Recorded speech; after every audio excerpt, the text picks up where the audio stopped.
Bueno, dada la audiencia en vivo que tenemos, vamos a tener que ser cautelosos en nuestros comentarios. Ajá, vamos a tener que hablar muy suavemente. Y sobre todo, nada de sacar lunch. Sí. Muy propios de... Beto, ¿qué estás haciendo? Guarda ese jamón. No, Beto, no, Beto, corre, Beto, corre. Ay, Creo que se lo comieron. Y no al jamón. ojalá eso los mantenga ocupados. You ain't heard nothing yet. Wait a minute, I tell you, you ain't heard nothing. Toot, toot, toot, goodbye. Esto es Toma 3, Toot, toot, toot, don't cry. un podcast de cine. The little choo-choo train that takes me away from you. You don't know just how sad it makes me. Bienvenidos a Toma 3, un podcast de cine. Desde estos bellos jardines Zen los saludamos Marco Antonio Santiago. y Víctor Hernández, esta vez con una alineación más limitada. Sí, Restringida. acabamos de sufrir la pérdida de 2 de nuestros integrantes a manos de nuestros invitados. A quien saludamos claramente porque es una audiencia que se congregó aquí dada la película de que vamos a hablar. Ajá, anunciada yo. Sí. Sí, debe haber dicho que no en sus manos, en sus fauces. Ajá, sí. Pero bueno, la idea es esa. Sí, lo que nos convoca el día de hoy es la más reciente película de Wes Anderson, el director Wes Anderson, a quien ustedes tal vez ubiquen por cosas como El viaje de Darjeeling o por el fantástico Hotel Budapest. Ajá. Es un director que ya lleva un palmarés bastante destacado. Esta es su segunda película de animación, entonces ya habrán descubierto y ya habrán razonado. La película de la que nos toca hablar hoy es Isla de Perros. Isla de Perros o Isle of Dogs. Ajá. Que yo me preguntaba por qué se llamaba Isle of Dogs. Ajá. Y no Island o Dog Island. Dog así. Island o algo por el estilo. Sí, que yo pensaba de hecho que se llamaba Dog Island, iba a ser la traducción, pero resulta que no, que se llama Isla de Perros, Isle of Dogs, que por lo que yo entiendo, por lo que los productores dicen, se presta al juego de palabras de que dicho rápidamente Isle of Dogs suena como I love dogs, como amo a los perros.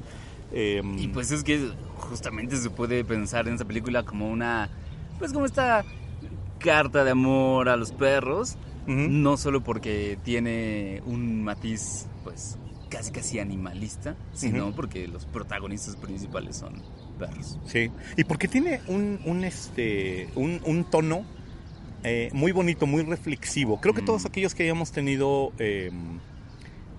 perros y que hayamos amado a nuestro perro o amemos a nuestro perro en algún sentido, ubicamos precisamente estos comportamientos que Wes Anderson se empeña de repente en representar en esta película de animación, la segunda que realiza, dándole a sus perros precisamente estos caracteres contemplativos. De repente tienen mecánicas muy bonitas sus perros animados que nos recuerdan a los perros de verdad, ¿no? Sí. Giran en la misma dirección al mismo tiempo, se quedan viendo fijamente algo como tratando de entenderlo. Y todos aquellos que hayamos tenido perro, de repente descubrimos a nuestro perro observando las cosas así como... que juramos, este perro entiende más de lo que evidencia su comportamiento, ¿no? Es como le dices, no te hagas pipí, y el perro voltea a verte, se te queda viendo, como retándote, como pensando ¿qué quisiste decir? Y a continuación se empieza a hacer pipí, tú, sí me entendiste y te estás haciendo así, esto no es lógico. Sí, para todos los amantes de los perros, entre los cuales me incluyo.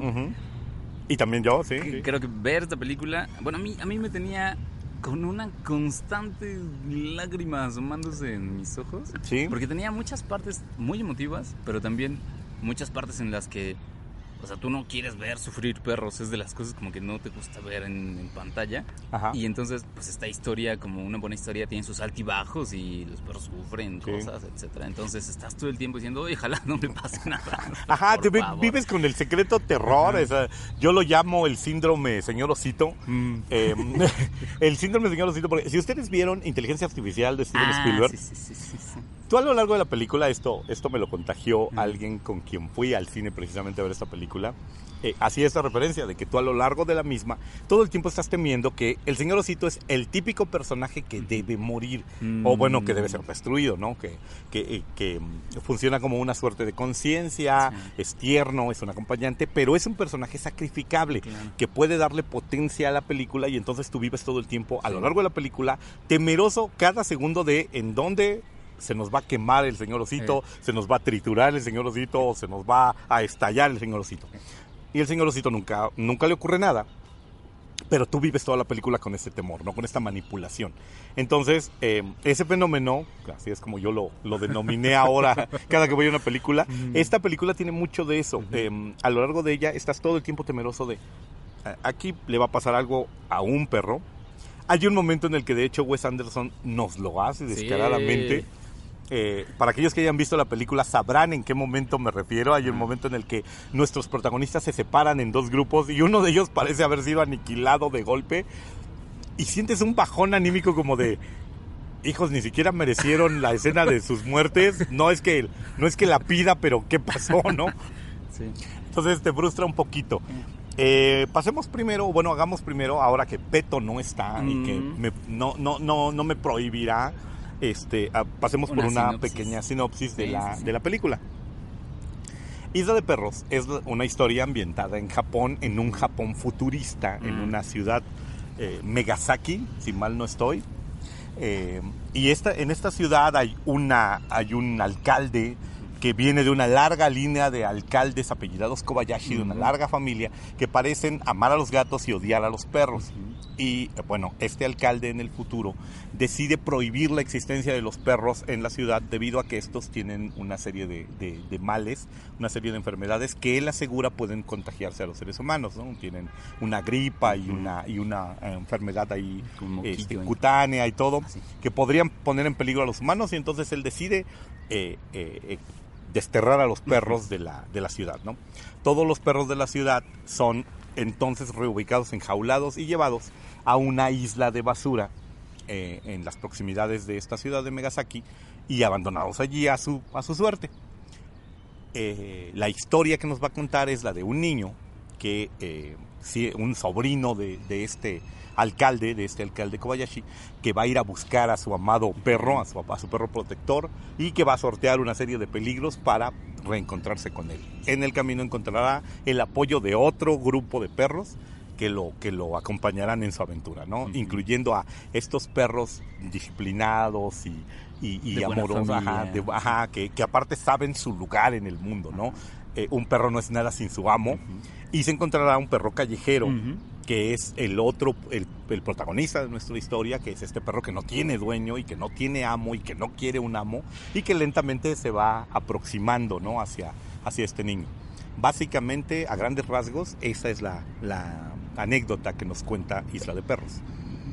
Que tiene muchos momentos con los que uno se puede identificar si es que en algún momento ha tenido un perro y ha sentido pues esta especie como de, no solo como la pertenencia mutua que a veces se tiene con una mascota, o sea, tanto que tú sientes que es tuya, pero tú también como te sientes parte de en algún momento, sino también esta especie como de añoranza que de repente hace falta como tenerla cerca, ¿no? Si andas separada mucho tiempo. Entonces las motivaciones del protagonista, que extrañamente es el único humano que se ha planteado ir por su perro, tú te puedes identificar de inmediato con esa motivación. Aparte de que, miren, no sé cuántas de las personas de nuestra audiencia lo han vivido, estoy seguro que varios de las personas que nos escuchan lo han vivido. Hay un momento muy importante en la vida de un niño cuando tiene una mascota. Porque siempre puede ocurrir, ahora creo o agradezco, ocurre muchísimo menos, pero hubo una época, por lo menos mi generación y las generaciones anteriores, en las que, merced del capricho de tus papás, ellos podían ya no desear perro, podían ya no querer tener más perro, ¿no? Porque representaba un problema, porque rompía cosas, porque era indisciplinado, por muchísimas razones. Y entonces, ocurría que te prohibían tener perro, ocurría que no podías tener un perro. Entonces es uno de los primeros enfrentamientos que el niño tiene con la autoridad, ¿no? Así de, yo deseo un perro, ¿y por qué mis papás no quieren que tenga un perro? ¿Y por qué mis papás no quieren que duerma en mi cama, ¿no? Y coma de mi plato, si es mi amigo, ¿no? O sea, entonces este fenómeno está muy bien retratado en la película, de manera como una enorme parábola, pero todo aquel que haya tenido un perro ilegal y que haya creído que podía mantenerlo oculto de su familia durante años, porque es una mentalidad muy rara, pero todo aquel que haya creído que podía mantener a su perro oculto debajo de la cama o en el baño y pasándole comida en secreto, entiende esta idea, entiende el apego que un niño, una persona es capaz de sentir por su perro y las cosas que está dispuesto a hacer para seguir a su lado, no importa qué es lo que ocurra. Entonces, este es uno de los grandes triunfos del guión de Wes Anderson en esta segunda aventura de animación que considero yo, con todo y que me gusta mucho El Fantástico Señor Zorro, considero esta película superior a la anterior. Wes Anderson se mete en menos complicaciones con esta película. Tiene una historia como mucho más redondeada, como mucho más compacta. En El Fantástico Señor Zorro como que aborda demasiados temas y le cuesta trabajo arreglarlos todos. Entonces hay algunos que le quedan raros y algunos que no termina de resolver. Y en cambio en esta historia, sí, a diferencia de su anterior animación, en esta tiene mucho más sujetos todos sus hilos argumentales, precisamente porque la historia es mucho más sencilla. Claro. Es una anécdota muy clave, ¿no?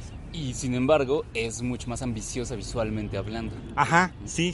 Porque bien la otra historia ocurre en un ambiente rural, granja, muy bucólico. Esta tiene pues todas las complicaciones que conlleva crear una ciudad, ¿no? A partir de pues, maquetas o modelos, y una ciudad futurista como un Japón en el futuro. Ajá. Y además la isla de basura que pues, necesita estar pues, caótica, sí.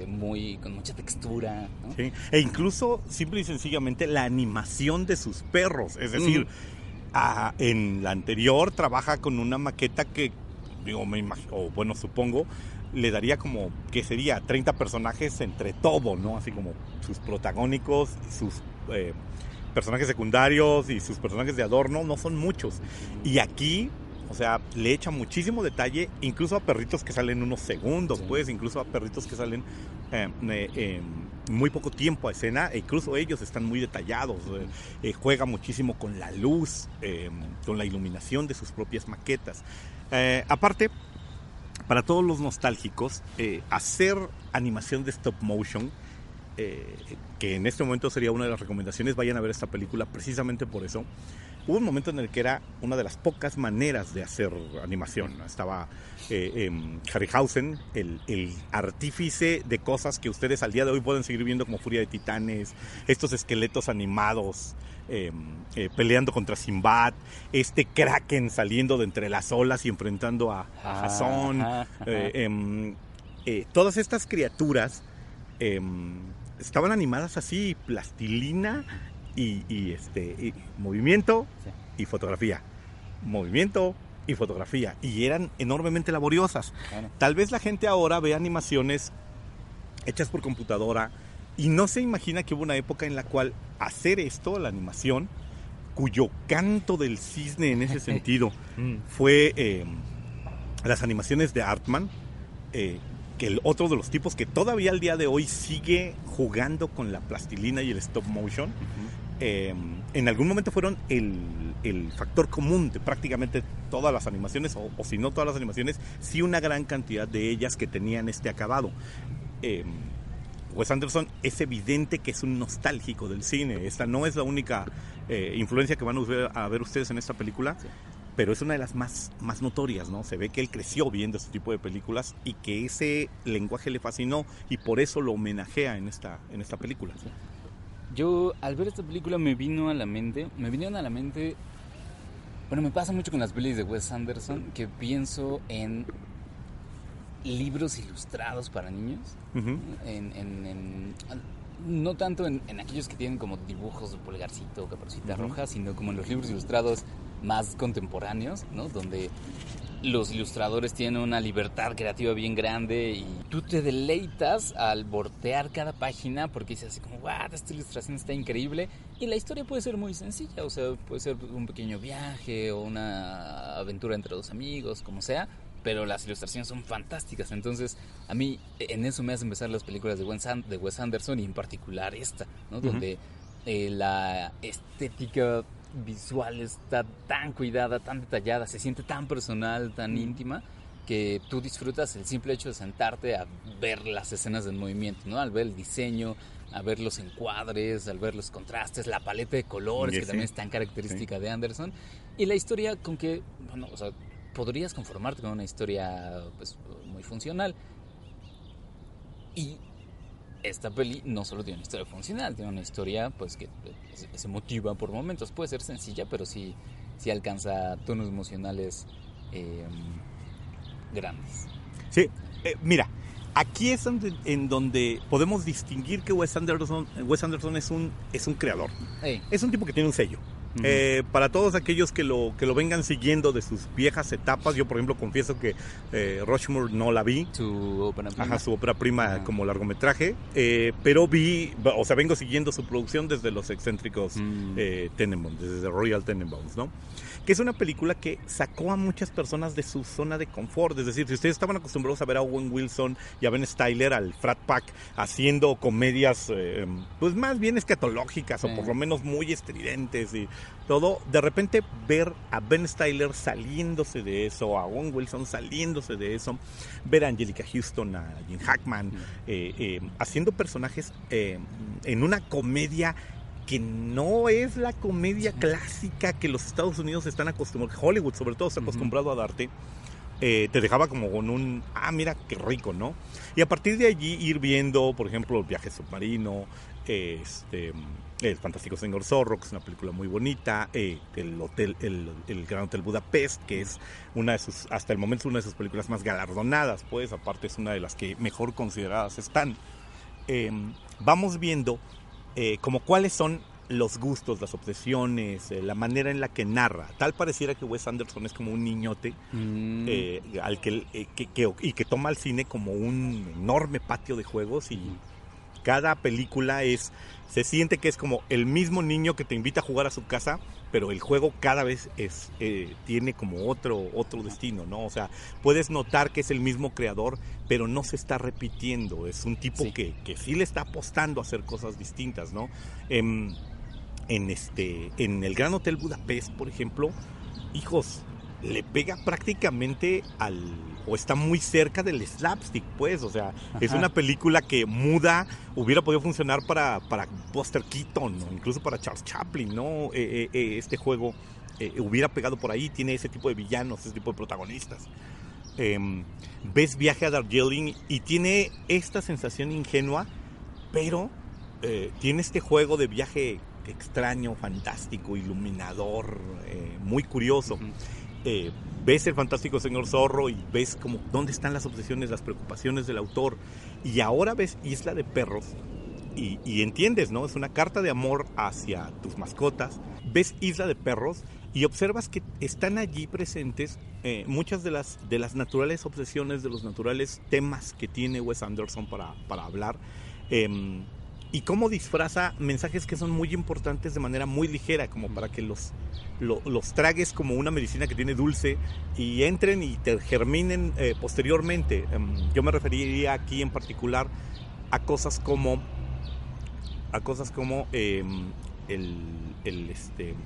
la película puede ser entendida como unos perros que son maltratados por una persona que odia a los perros, pero también puede ser entendida como esas personas de la sociedad, dentro de una sociedad, que son ocupadas como pretexto cuando un político o cuando alguien en el poder desea obtener la aceptación y el consentimiento de sus votantes, ¿no?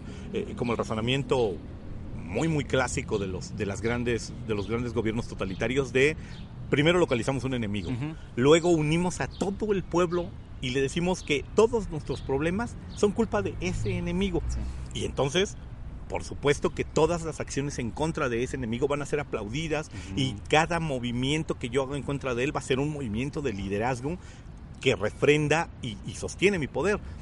Y en este juego muy, muy infantil, o sea, Wes Anderson crea una parábola del totalitarismo, crea una parábola de esto que en este momento es preocupantemente actual. Hay muchos lugares del mundo en donde la gente está buscando en los inmigrantes, en las minorías sexuales, sociales, políticas, está buscando a un culpable, está buscando al enemigo y está diciéndole al resto del mundo: todos tus problemas se deben a que dejamos que estos tipos vinieran, a que estos tipos entraran, a que estos tipos se mezclaran con nosotros. Lo que tenemos que hacer es quitarlos de en medio, sacarlos de nuestro grupo, y en ese momento el cuerpo social volverá a ser sano.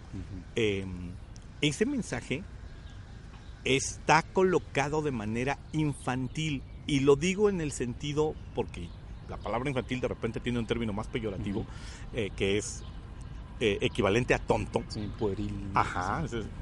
No, me refiero a, es un mensaje que está tan cubierto de dulce, está tan cubierto de fantasía, que parece inofensivo cuando en realidad no lo es. En realidad es terriblemente subversivo. No, o sea, es un mensaje que dice de manera muy ingenua: basta con que una sola persona se oponga al aparato para que veamos que el aparato en sí mismo es ridículo y que podamos desmontarlo, ¿no? O sea, sigue siendo la vieja parábola del niño que grita: el emperador está desnudo, sí. ¿No? Es exactamente, basta con que una sola persona diga: lo que ustedes están haciendo es incorrecto, para que toda la farsa en la que estamos metidos todos los demás se desmonte. Sí. Y eso es muy interesante en las películas de Anderson. Sí. No, y esta película, yo en cuanto salí de verla, pensé inmediato en lo oportuna que era. Es decir, tanto en este mensaje que dices de digamos, una parábola de la xenofobia. Ajá, sí. Como en este estado, digamos, moral en el que nos encontramos ahorita, pues en muchas civilizaciones, muchas culturas occidentales, en el que estamos empezando a considerar a los animales como parte de nuestra sociedad, ¿no? En el que estamos discutiendo si les vamos a otorgar derechos, si tienen alguna protección especial por la ley, en el que parece que estamos incluyéndolos más en parte, pues, no solo de nuestra sociedad, sino incluso de nuestra familia, en el que se llega a los extremos de humanizar perros o tener los famosos perrijos, etcétera, y los gatijos, sí, y todo, ¿no? Que además es un yo he escuchado que es como un desarrollo más o menos progresivo de una, digamos que una tendencia moral que surge desde que empezamos a considerar a la civilización como una sociedad más grande que solo el núcleo familiar. Es decir, tú estás con tu familia o con tu tribu, con tu clan, y de repente encuentras que puedes incluir en ese círculo a otro clan o a otra tribu, y entonces se amplía, ¿no? Y es un concepto que creo que es conocido como el círculo de empatía. Sí. Entonces, a lo largo de la historia hemos empezado a ampliar ese círculo de empatía para incluir a más personas originalmente, ¿no? A más pueblos. No sé, los europeos, que siempre han tenido como una gran cantidad de poder, de pronto ellos mismos reconocen: pues resulta que los indígenas de América también son personas, ¿no? Entonces los metemos en nuestro círculo. Los aborígenes australianos también son personas, pues los metemos en nuestro círculo. Y así se ha hecho como con todos los grupos humanos. Y ahora, pues el siguiente paso natural era incluir a otras especies en ese círculo de empatía, ¿no? Sí. A darles unas consideraciones, pues prácticamente muy similares a las que se les da a otros humanos. Nos encontramos en ese punto ahorita, como de la discusión de cómo está nuestra sociedad, y esta peli pues abreva muchísimo de esas notas éticas. Y que aparte son motivo de controversia. Sí. O sea, hay una gran cantidad de gente que nada más por el hecho precisamente de que hay tipos que dicen: mi perrijo, mi gatijo, se sienten insultados, sí. y se sienten molestos y lo enfrentan de una manera que no es para nada tranquila, es muy visceral, pues, así como te miran y dicen, este tipo está loco, ¿por qué hace esto? ¿No? ¿Por qué tiene estas consideraciones? Comparto contigo esto que dices al respecto de que efectivamente vamos ampliando nuestro círculo.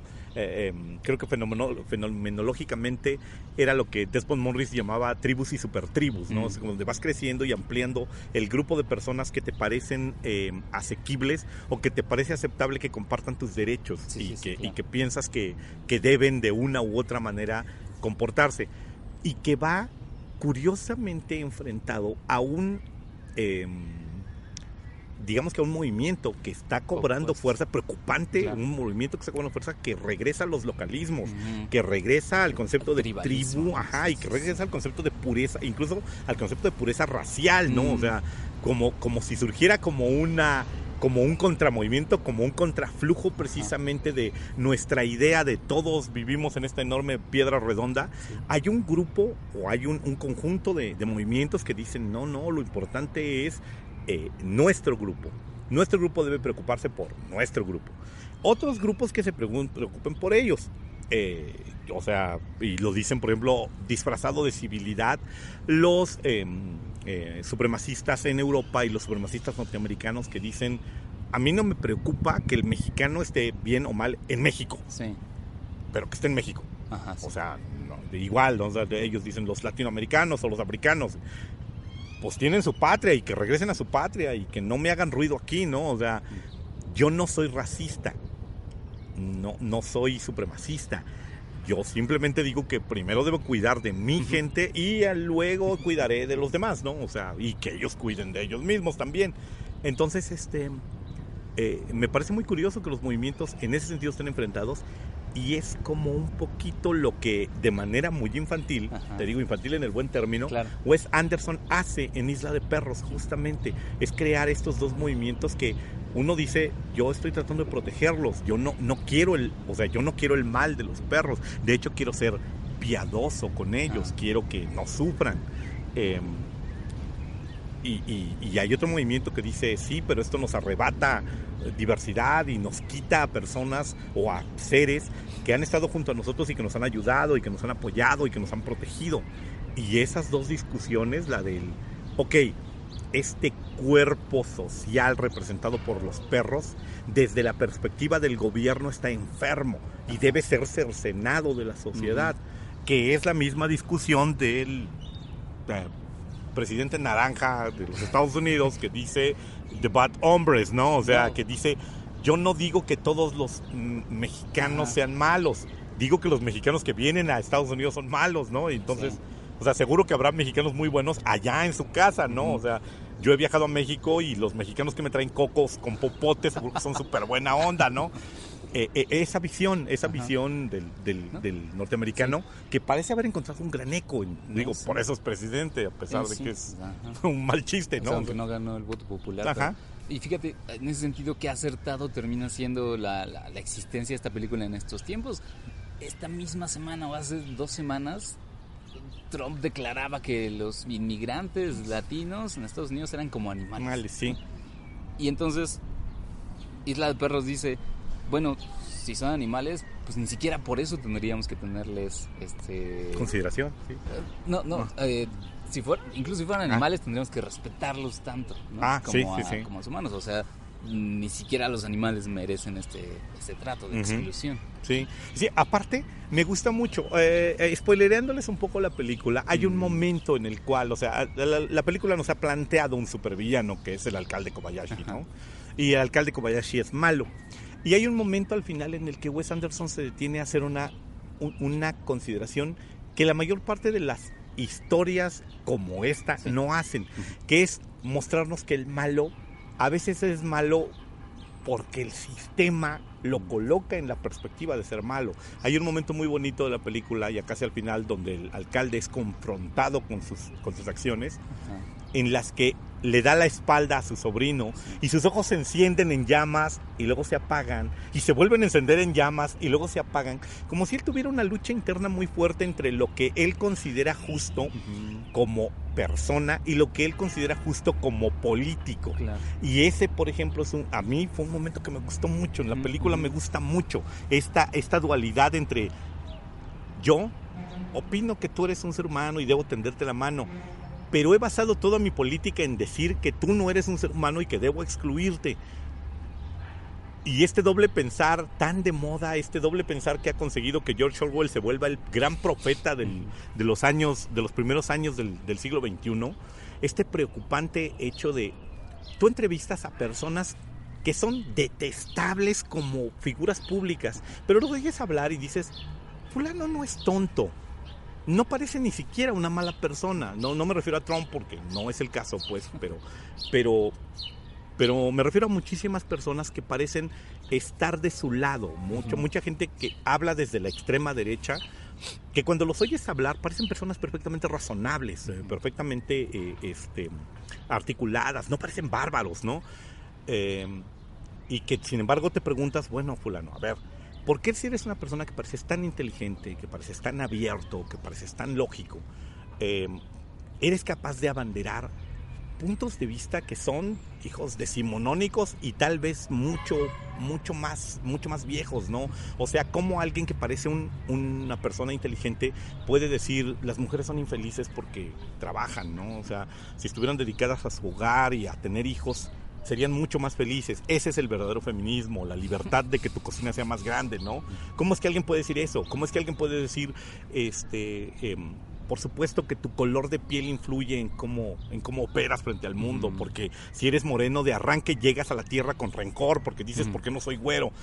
¿Cómo es posible que alguien pueda decir eso cuando no parece una mala persona? Y cuando lo confrontas a la idea del, a ver, ¿tú crees que la gente morena, negra, asiática es inferior? Y dice, no lo creo. De hecho, creo que son iguales que nosotros, pero mi argumento se basa en que yo diga en voz alta que fulano es inferior. Y entonces es, ok, ¿cómo compaginas esta contradicción? Y no parece necesitar compaginarla o no parece crearle ningún conflicto. Ese es el momento de la película, o uno de los momentos de la película que a mí más me gustan. Sí. Este alcalde que parece confrontarse, estar lleno de odio demoníaco, ¿no? Sus ojos se encienden en llamas. Y luego se pone triste porque dice, ok, lo que estoy haciendo es monstruoso, pero no me gusta que me lleven la contraria, ¿no? O sea, a nadie le gusta que le digan que está equivocado y entonces se vuelve a enojar. Y luego se calma y bueno, en eso es en lo que en todo caso Wes Anderson manifiesta cierta ingenuidad. Coloca al malo como alguien que está dispuesto a revertir el daño que está haciendo, ¿no? O sea, como eventualmente incluso este malo puede desandar, que es algo que generalmente en la vida real no ocurre. Claro. Y ahora yo en ese momento vi un poco también de contexto cultural, porque parecía que esa reversión como que tenía un cierto grado de conservación de honor, ¿no? Ajá, que es tan importante para la cultura japonesa, o al menos lo que entendemos desde acá como la cultura japonesa. Ajá. Que decimos así, él ve que su honor estaría manchado o prácticamente muerto si se empeñara en seguir con la decisión que había tomado. Y entonces no puede confrontarse a esa pérdida. Y aquí es donde podríamos evolucionar a las influencias que vemos, ¿no? Venga, por ejemplo, vamos. Sí. Wes Anderson aquí, por ejemplo, coloca esta historia en Japón. Pudo haberla colocado con un alcalde neoyorquino de Nueva York del siglo 30, pero no lo hace, ¿no? Escoge Japón. Sí.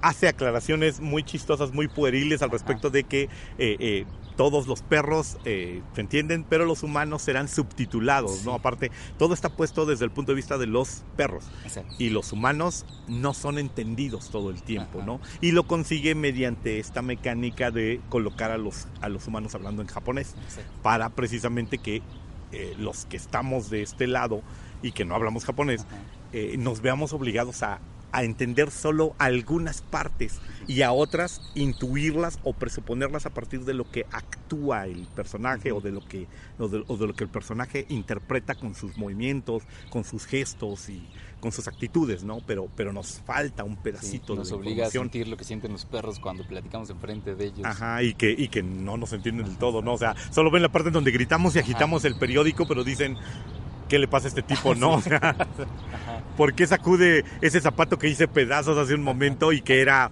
un enemigo del hogar al que tuve que destruir? O sea, ¿por qué lo sacude frente de mí, no? O sea, ya está muerto, ya no necesita hacer nada más. Sí, básicamente por ahí se ve que, por ejemplo, Wes Anderson hace una carta de amor no solo a los perros, claro, no solo a la animación stop motion, sino, lo comentaba con Víctor fuera de micrófono, a algunas de sus influencias visuales o de temática, como el cine japonés y particularmente el cine de Akira Kurosawa. Porque llegados a ese punto en el que Anderson quería ponernos en una cultura cuyo lenguaje nos fuera muy extraño, podría haber elegido cualquiera, ¿no? Cualquiera que no viniera de una lengua romance. Pudo haber elegido, por ejemplo, la imagen del cinematográfica rusa, ¿no? Sí. Pudo haber hecho todo este realismo soviético con el que se encumbraron Einstein y compañía, y nos hubiera funcionado igual, ¿no? O sea, personajes hablando en ruso, sí. Escenas totalitarias en donde efectivamente un líder ordena que todos los perros sean llevados a un gulag. O sea, efectivamente hubiera podido funcionar así. Hubiera podido funcionar, no sé, en una nación árabe, en una nación africana. Hubiera podido funcionar más o menos igual. Por ejemplo, podría parecer para todas las personas no demasiado avesadas que la película es alguna clase de crítica en dirección hacia Japón, cuando en realidad no lo es. En realidad es un juego en el cual el director decide colocar la historia en Japón porque le parece un recurso narrativo interesante, pero no tiene ningún elemento de crítica hacia el país, ¿no? Y se nota que Wes Anderson es fan de Japón, ¿no? Quizá no solo de su cine, sino sí, de la cultura tal cual y de la... como que de esta... de todo lo visual, lo atractivo visual, lo visualmente atractivo que puede ser Japón, o sea, en cuanto a su comida, en cuanto a su arquitectura, en cuanto a su ¿cómo se llama? Su caligrafía del lenguaje japonés. En cuanto a sus coreografías. Y se concentra muchísimo en muchos elementos de esa cultura. Tiene esta serie de secuencias en las que hay un chef cocinando, ¿no? que son fantásticas porque tienen un nivel de detalle, un nivel de control sobre los elementos que hay ahí, que quedas hipnotizado por todas las cosas que van pasando frente a la pantalla, ¿no? Y lo hace mientras cocina un chef y mientras opera un médico, y funcionan más o menos igual. Sí. O sea, es muy bonito lo que hace Anderson con respecto efectivamente a este homenaje japonés en cuanto al tempo. Y escoge particularmente a Kurosawa porque es uno de los directores más afines a Occidente, es uno de los directores cuya obra más conoce Occidente, a diferencia de, no sé, directores como Ozu, directores menos conocidos de Japón. Kurosawa es alguien muy ubicado de este lado, ¿no?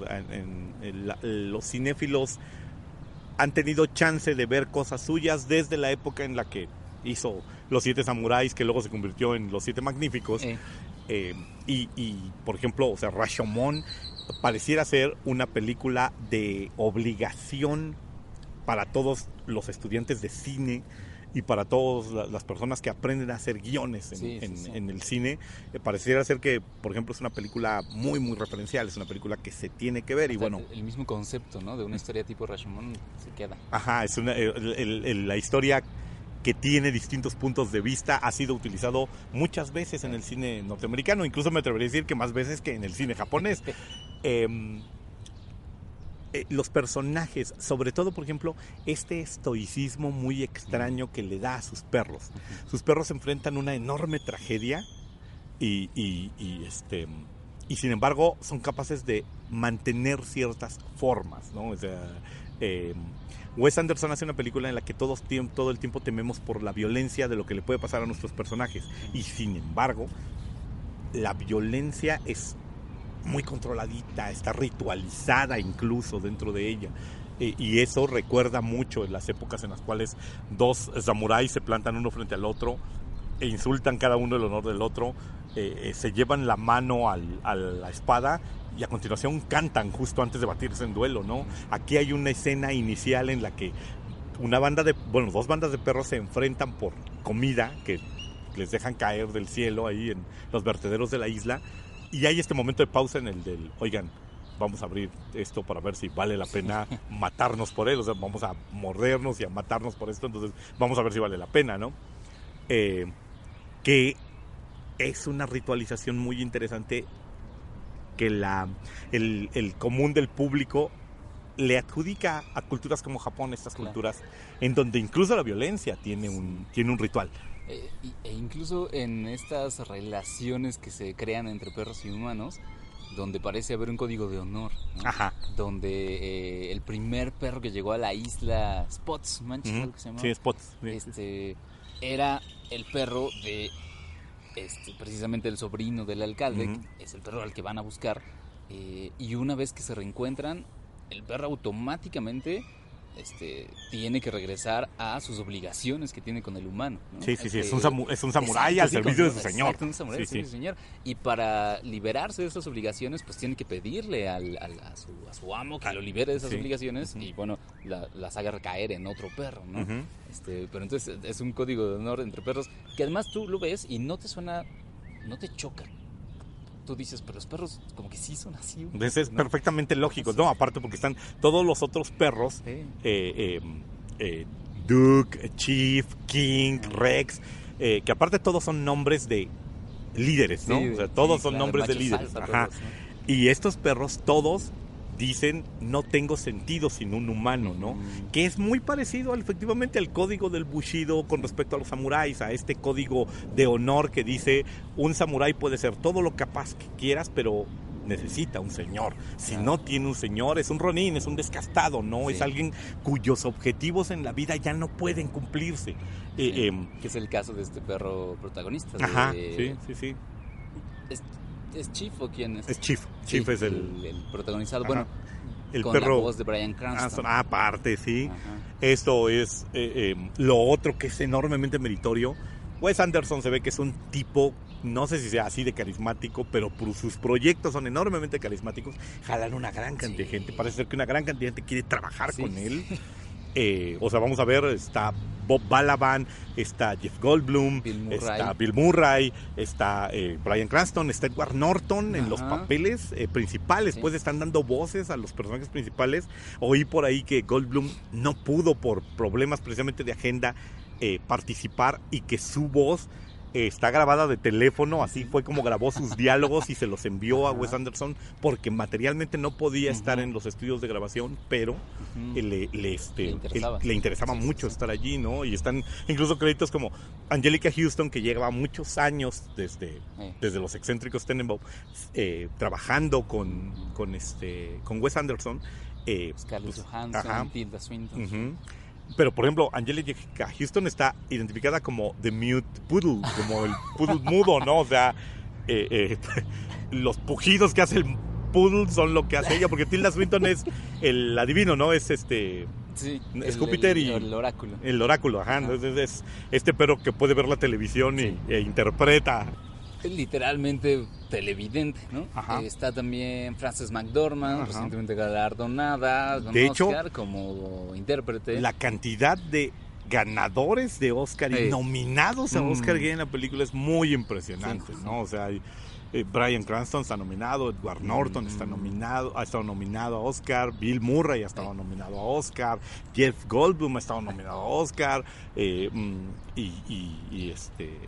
Angelica Houston es una ganadora, Frances McDormand es una ganadora, Tilda Swinton no recuerdo, estaba nominada pero no sé si ha ganado. Ya no sé, no. Pero allí vemos una cantidad espantosa de gente trabajando. Tiene a un músico ganador de premio Oscar Desplat, que aparte ya ha ganado Oscar con él precisamente. Él hizo el score, la música original para Gran Hotel Budapest, y ahí ganó, levantó una estatuilla, y bueno, lo acabamos de ver a Desplat volver a ganar el Oscar este año. Entonces, aparte, por The Shape of Water. Y aparte incluye también a un grupo grande de actores japoneses. Ajá, ¿no? sí.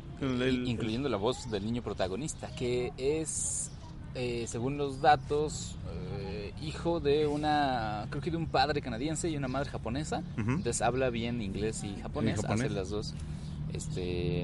Bueno, bien puede trabajar con él por eso, pero la voz que él da es en japonés. Uh-huh. Sí, es muy bonito que el grupo de trabajo que parece ser capaz de conjuntar ahí. Wes Anderson tiene esta condición curiosa de los directores norteamericanos, que yo me atrevería a decir que tienen otros 2 o 3 tipos nada más de este perfil. O sea, yo ahí incluiría muy probablemente a Paul Thomas Anderson, y probablemente, no sé si haya otro par de directores, tal vez los Coen, que sean capaces de, en el momento en el que la gente sabe hay proyecto de tal director, la gente dice, me apunto, no importa lo que va a hacer, y que a continuación te diga, pero va a hacer caricaturas, no hay bronca, le entro, claro que sí, ¿no? No sé si tal vez Woody Allen en su momento. Ajá, por ejemplo, en Woody Allen en su momento, ahorita tristemente está convertido en un paria en la academia, en esta triste cadena de vamos a quemar brujas hasta que no quede ninguna, porque, o sea, por ejemplo, Woody Allen entró arrastrado en un mare magnum, sin que haya de parte de él, por lo menos desde mi perspectiva, una verdadera razón. Es decir, incluso estoy dispuesto a aceptar que la quema de Polanski, con todo lo extemporánea que pueda llegar a ser, está justificada, ¿no? Sí hubo un niño o una niña en bañera y una menor de edad en jacuzzi y todo. O sea, sí hay como más motivos para verse inclemente con Roman Polanski, ¿no? Que justifiquen su expulsión de la academia. No, y que y además como que legalmente ya fue pronunciado culpable, ¿no? Entonces... y a diferencia en el caso de Woody Allen, el que las circunstancias de su condena ameritarían al menos una duda razonable, pues. O sea, en el caso de él no hay un pronunciamiento judicial, y si uno se mete tantito y rasca en el caso, se dará cuenta de que en realidad el asunto con Woody Allen se presta a muchísimas más dudas de lo que en apariencia podría sugerirse. Sí, pero en su momento pues gozaba de este atractivo para los actores, casi parte de una checklist, ¿no? En la carrera. Ajá, sí, era. Y aparte que para muchos actores fue salir con Woody Allen era el despegue de la carrera, y podemos mencionar a muchísimos, pues. O sea, hay un espaldarazo en los amplios hombros de personas como Sylvester Stallone, como Charlie Sheen, como Sharon Stone, que andando los años, incluso Scarlett Johansson tiene un espaldarazo de Woody Allen para avanzar en su carrera. O sea, fue como el momento de demostración de ya estoy listo para hacer otras cosas, ¿no? Y en el caso de actores que ya tenían una reputación en ascenso, llegar a trabajar con Woody Allen era la culminación de la carrera, ¿no? Era la señalización de que ya podían entrar a las grandes ligas. Y ahora con Wes Anderson quizá no tiene ese sentido de culminación, pero sí se nota que la gente que está trabajando con él lo hace con pleno gusto y un gran gozo todo el tiempo. Ajá, ¿no? sí, o sea, esto demuestra que el tipo es un artista en muchos sentidos, y que la gente se siente seducida por sus proyectos, ¿no? Que siente que, sobre todo en el caso de gente tan delicada como podemos mencionar Edward Norton, pues. O sea, Edward Norton es un tipo difícil, es un tipo complicado de seducir, y pareciera que Wes Anderson ya le agarró la mecánica, porque no es su primera colaboración, ¿no? Ya lo tuvo trabajando en otras cosas, y parece tenerlo trabajando muy contento. Y aquí en particular, yo me atrevo a decir, la voz de Norton le da un gran peso al perro que él interpreta. Lo hace prácticamente un narrador más dentro de la historia, ¿no? Y eso es muy, muy de agradecerse. Entonces, hay que esperar el siguiente trabajo de Wes Anderson con mucha emoción. Yo estoy seguro que no es la última animación que vamos a ver de él. No creo que a continuación veamos animación, pero no creo que sea la última, Creo que acaba de encontrar una beta para seguir haciendo películas muy interesante. Sí. Digo, existen como varios datos al respecto de esta película. No sé, la cantidad de sets que fueron construidos, que son más o menos casi 250 distintos sets, cerca de 50 escenarios distintos. Fueron prácticamente 2 años de producción. las figuras de los perros tienen no solo los modelos base, sino además decenas de diferentes piezas de boca, pues para que tengan esta expresión. Cada uno de los modelos de los humanos tiene una boca que representa el sonido de una vocal, entonces de manera que se puedan, no solo muevan la boca al hablar, sino que además se note que articulen palabras particulares en inglés y en japonés, ¿no?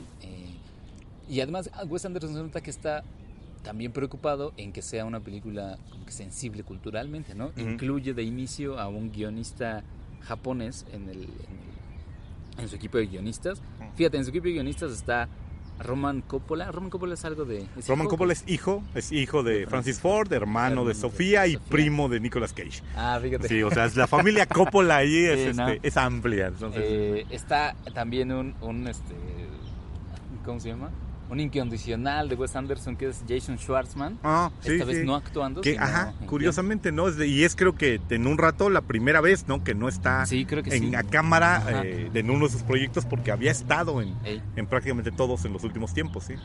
Y el guionista japonés es Kunichi Nomura, ¿no? Que también está incluido ahí, que se nota pues también para darle una cierta autenticidad y legitimación al guión. Sí, bueno, y sobre todo para evidentemente retroalimentarlo de las cosas que sean necesarias, ¿no? O sea, prácticamente todos los occidentales ven a Japón de una manera y entonces creo que Wes Anderson decide que va a poner ahí entre sus guionistas a alguien que pueda ver la cultura desde adentro y que pueda darle precisamente este sentido de autenticidad, porque eso es lo otro muy curioso. Vemos la película y sentimos en cierto sentido, o sea, si no nos dijeran absolutamente nada, si no supiéramos que es de Anderson, es altamente probable que pensáramos que salió de las mentes de alguno de los muchos guionistas, directores o creadores de cosas como Ghibli, o sea, sí la sentiríamos japonesa, sí es como a diferencia, por ejemplo, de Coco, que retrata a México pero no se siente mexicana, no termina de permear, o sea, si sientes, esta es la visión de alguien que quiere mucho a México, que está muy compenetrado, que lo entendió perfectamente, pero no se siente mexicanota, ¿no? En esta en particular, digo, habría que preguntarle a los japoneses, pero yo sí siento que entiende más allá de la representación visual, entiende el espíritu de la manera de hacer animación de los japoneses, y eso también es digno de destacarse. Sí, se siente como con esta extrañeza que tienes cuando visitas otro país, ¿no? Cuando sabes, bueno, este país debe tener reglas como las tiene cualquier ciudad en el mundo, la gente seguramente pues, tiene emociones como yo, etcétera, pero hay algo medio alienígena cuando llegas al lugar, como que te saca un poquito de tu cotidianidad. Y luego ya entiendes la historia y todo, ¿no? Pero nunca deja de tener este grado como de alejamiento, como que de que es otro lugar, ¿no? Es extranjera, en cierto sentido, sí se siente continuamente así. Sí. Eso me gustó. Yo creo que colocaría como colofón desde mi perspectiva en la película me gustó mucho Isla de Perros. La vería otra vez. Así tanto me gustó. Sí, me gustó tanto que la volvería a ver. Sí. Pues yo digo que para cerrar el programa, ¿por qué no aprovechamos la filmografía de Wes Anderson? Que tal vez no es tan larga, pero sí tiene... Ya es destacable, ya es destacable. 10 películas. Sí. ¿Por qué no nos das tu top 3 de películas de Anderson? Porque no debería ser yo, del fan de Wes Anderson eres tú, ¿no? Pues fíjate que la primera que yo vi de Anderson me cautivó justamente porque no la entendí por completo, o sea, no sabía qué era lo que estaba viendo. Fue Vida Acuática, Life Aquatic, con Steve Zissou. Entonces yo decía, pues sale Bill Murray, sale Jeff Goldblum. Sí sale, ¿verdad? Sí sale.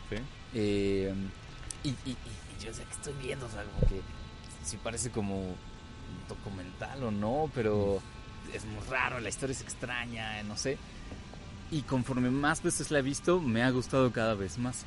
Entonces, sí, eso es lo importante de la filmografía de Wes Anderson, ¿no? Como que revisitarla no es pesado, a diferencia de otros creadores que de repente dices, este tipo puedo ver su película una vez, pero no puedo verla otra vez.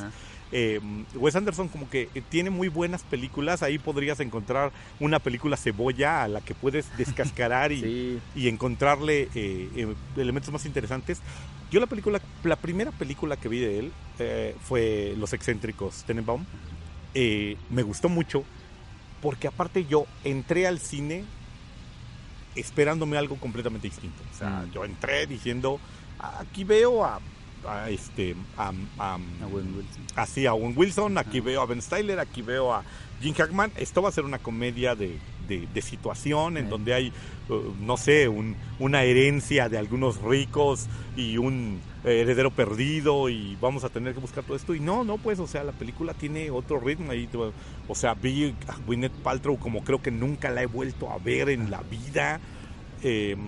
Y sales del cine diciendo, órale, ¿no? No sé qué acabo de ver exactamente. No sé qué acabo de ver exactamente, pero me gustó. Claro. O sea, acabo de darle una mordida a una fruta que desde el exterior parecía algo. Ajá. La muerdes, tiene un sabor que no te esperabas. Nunca alcanzas a caracterizarlo, pero dices, estuvo chido. Sí. A partir de ahí, curiosamente, como ya iba más listo, cada ocasión que he entrado, el viaje a Darjeeling, el fantástico señor Zorro, el Gran Hotel Budapest, como que dices, ahora ya sé por dónde va a ir Wes Anderson, y siempre encuentra la manera de engañarte. Por ejemplo, cuando fui a ver Viaje a Darjeeling, yo iba pensando, voy a ver otros excéntricos, Tenenbaum, muy profundo, y no, de repente tiene sus elementos como más de comedia con ánimos de superación personal, como de iluminación y todo esto, ¿no? Luego, cuando entré a ver el Gran Hotel Budapest, yo pensaba, voy a ver una comedia muy profunda, y no, pues es una comedia extraordinariamente ligera, muy visual, casi una caricatura. Y o sea, sí tiene sus elementos profundos, pero no son lo importante de la película. Y cuando vi El Señor Zorro, sí dije, ¿qué va a hacer Wes Anderson haciendo animación? No, ¿qué va a salir de aquí? Y salí muy conmovido del fantástico Señor Zorro. Sentí que era una película que no había terminado de cuajar, pero que no podía yo criticar muy bien porque salí muy movido emocionalmente. Entonces decía, no puedo hablar de esta película con tanta, digamos que de manera más sesuda. Hablo con ella desde las tripas y es malo siempre criticar desde las tripas, ¿no? Porque pues vas a terminar diciendo, o me gustó mucho y es la mejor película que he visto en la historia, o la odié cada segundo que pasaba y así. Sí. Y eso no está chido. Sí, algo similar me pasa a mí con las pelis de Anderson. Yo las siento, fíjate, como el equivalente a un cuento para antes de dormir que quieres que te cuenten una y otra vez, ¿no? O sea, no tienes problemas en que te lo repitan cada noche, pero está bien padre. O sea, tanto visualmente como narrativamente, son muy ricos. Y entonces sientes que, no sé, como si comieras una comida que fuera nutritiva y sabrosa a la vez. Ajá, es que es como tu plato favorito y entonces dices, no importa que cada cumpleaños mío me lo den, no hay problema, es mi plato favorito y por eso es que puedo comerlo una y otra vez. Sí, en eso me pasa. Por ejemplo, yo no diría que tengo películas favoritas de Wes Anderson, no diría que hay un top 3 de películas que me gusten de él. Si tuviera que recomendar una película de él, en ese momento recomendaría Isla de Perros. Claro. Pero si no contara con Isla de Perros, diría, vean, por ejemplo, el Wes Anderson más esforzado que he visto, sí es indudablemente el Gran Hotel Budapest. Sí. Es el Wes Anderson en donde más lo he visto meterse, donde más lo he visto ambicionar, ¿no? Por ejemplo, Moonrise Kingdom a mí no me gustó tanto, no me entusiasmó tanto, y conozco mucha gente a la que le gustó muchísimo, que salió así como, wow, qué buena película, y a mí Moonrise Kingdom no me gustó tanto. Fíjate, yo sí puedo poner un top 3. ¿Sí? Yo en estos momentos sí incluyo a Isla de Perros en ese top 3. A Life Aquatic, por esa digamos, la historia personal que fue la primera que vi de él. Y Viaje a Darjeeling, que también es así, pues, como en este sentido, como de los viajes que te cambian o... Sí, las road trips, así que... Y del asombro de una cultura distinta, me gusta mucho y me llega mucho. Sí, que aparte es un especialista Anderson, ¿no? De contar estas historias en donde todo el tiempo te sientes un extranjero recién llegado Sí. y hay que meterse en la mecánica de la historia. Sí. Me parece una buena película para ver. Me parece que deberíamos de mencionar que trae galardones. Eso como que no claro. viene haciendo mucho ruido, pero trae un Oso de Plata de Fue Berlín estrenada, a ¿no? mejor dirección. Ajá, Entonces, exacto. y es probable que si la Academia, igual que como lo mencionaba la semana pasada con otra película, igual si la Academia tiene buena memoria, Ujú. probablemente esta película se meta en la competición de mejor película de animación el próximo año, en la entrega de Óscares 2019. Es probable que veamos Isla de Perros metida allí, haciéndole sombra y peso a Los Increíbles, que es otra de las que va, Ujú. de Los Increíbles 2, que es otra de las que está a punto de ser estrenada y que se ve que va a ser pulso, es el músculo que Disney enseña para concursar en Ajá. la siguiente ceremonia de Óscares, ¿no? Ya lo veremos cuando salgan las nominaciones. Sí, que es muy probable, dado que Wes Anderson ya se convirtió en un autor de renombre, ¿no? Ujú, sí. Para cinéfilos y para, pues, como un público que lo tienen muy alta estima. Aquí en México, fíjate que tiene muchos seguidores. Sí, yo Ajá. no me había percatado de ello, pero me sorprendió, por ejemplo, ir al cine a ver Isla de Perros ya Ujú. 2 semanas después de ese estreno, y que ahí estaba todavía, ¿no? O sea, y todavía tiene una fuerte presencia de público que parece aparte un público fiel de Wes Sí. Anderson. Sí, los que somos fans, pues es prácticamente un acontecimiento sus estrenos. Hay que ir a ver una Sí, película sí. de Wes Anderson, sí. Muy bien, bueno, pues entonces llegamos al final del programa. Muchas gracias por escucharnos y les recordamos que pueden enviarnos sus comentarios tanto en nuestra plataforma de iVoox como en Twitter, en @toma3podcast. Ya no queremos que nos comenten. Ya no Así, queremos que ya nos se comenten. callen, Así se callen, así, No, ya no, nos no, escriban, sí. no. Pues un programa no es nada si no es escuchado. Si no Marco. es oído, bueno, Sí, ok, ajá. les pedimos que lo oigan, pero no hablen al Pero- respecto. Sí, guarden un Pero respetuoso silencio. Si no van a recomendarnos. así de- Ajá, sí, o sea, lo único que pueden hacer en la caja de comentarios es porras. Si no nos Ajá. envían porras o elogios, borraremos sus comentarios. No, para nada. Todos los comentarios son leídos bueno, pueden ser en Twitter, en la plataforma de iVoox. Ajá. Tenemos un correo toma3podcast@gmail.com, o si no en los Twitters personales. En los twitters personales, que son el @chevesro de Beto, Sí. el @lunático 779 o 9777 ahí Exacto, o sea, según yo es 777. sí, Pero- lunático, así Ahí. del sobre Siux, Ajá. en el mío personal @pollo-cinéfilo, O en @Víctor Rogelio. Sí. Pues nos despedimos de ustedes. a nombre de igual sobre Ajá. Siux y Beto, que no estuvieron con nosotros hoy, pero que seguro se reintegrarán con nosotros para la próxima, que si mal no estoy es vamos a hacer reseña del Mercenario Bocazas parte 2. Fíjate, Si nos toca Deadpool. Nos toca Deadpool, ya. Ujú. Puede que ya se haya estrenado para cuando escuchen pero bueno, es el siguiente, así que... Sí, es bueno, nos toca. Y Bajen bueno, hilo. si hay recomendaciones, o si hay peticiones, si hay cosas que quieran oírnos que comentemos, pues déjenos en la cajita de comentarios y les haremos caso en la medida de lo posible. Sí, no, bueno, pues es un programa semanal, Ujú. con suerte son 52 programas al año, Un entonces... poquito de, sí, pero estrena. esperamos que les haya agradado, les recomendamos mucho, vayan a ver Isla de Sí, Perros, sí, es una muy muy buena película. Exacto, muy bien. Esto ha sido entonces Toma 3, un podcast de cine. Adiós. Don't cry, Shirley, don't cry. Ah! Goodbye, Tootsie, I gotta bye.